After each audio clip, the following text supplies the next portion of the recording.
Revelation 10 seems to be a parenthetical chapter between 9 and 11. We will see in the next chapter that the second woe is not over yet, so this chapter would chronologically come during the second woe. But there is nothing in this chapter that would really be physically visible to us on earth. I can't claim to understand this chapter completely, but I believe that's because we won't be able to understand it until after it happens during the second woe. And I saw another mighty angel come down from heaven, clothed with a cloud. And a rainbow was upon his head, and his face was as it were the sun, and his feet as pillars of fire.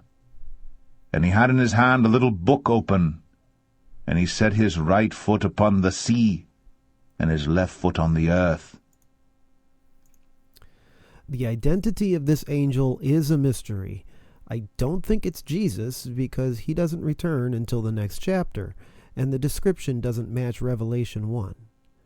I think this is Michael, as mentioned in Daniel 12, verse 1.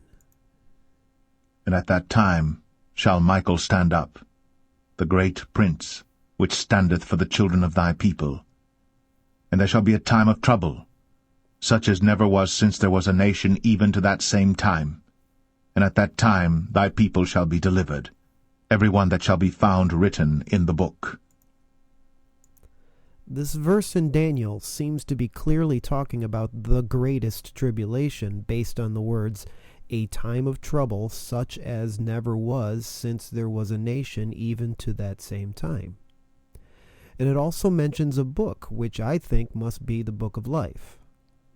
The mighty angel has a book in his hand, but this is the only book in Scripture described as little. Is it the book of life? Few people get saved. Broad is the road to destruction.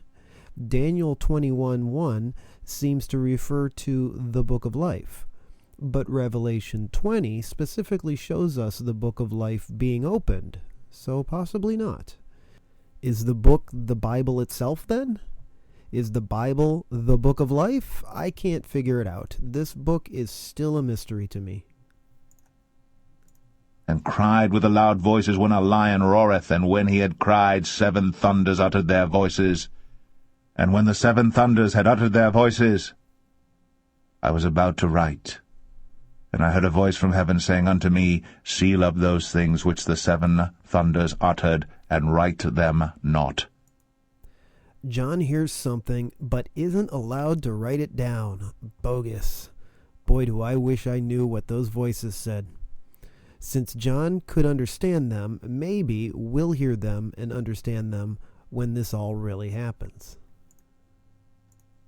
And the angel which I saw stand upon the sea and upon the earth lifted up his hand to heaven, and sware by him that liveth for ever and ever, who created heaven, and the things that therein are, and the earth, and the things that therein are, and the sea, and the things which are therein, that there should be time no longer. But in the days of the voice of the 7th angel, when he shall begin to sound, the mystery of God should be finished, as he hath declared to his servants the prophets. The mighty angel refers to God as the creator of everything.